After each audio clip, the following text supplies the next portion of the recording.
আমরা তায়েব মসজিদে এসেছি। হেরামে কাপড় গোসল করে হেরামে কাপড় ফিন্দে এখন মক্কার উদ্দেশ্যে আমরা রওনা দিব। আর এই শহরটা আপনার এতই ঠান্ডা যা আপনি বলার মতো না। অনেক সুন্দর ভিউটা দেখেন আপনি, দেখছেন অনেক সুন্দর। এই দেখেন অনেক গাড়িগুলি দাঁড়ানো আছে, তারা নামাজ পড়বে, 2 ওয়াক্ত গোসল করবে, তারপরে মক্কার উদ্দেশ্যে আপনি রওনা দিবে।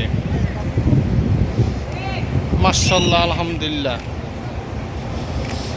ভিডিওটা ভালোভাবে সবাই শেয়ার করে দিবেন আর সবাই দোয়া করবেন ফ্যামিলির জন্য। এদিকে 1 ওয়াক্ত নামাজ পড়লে অনেক ফজিলত হয়। রাখি একবার।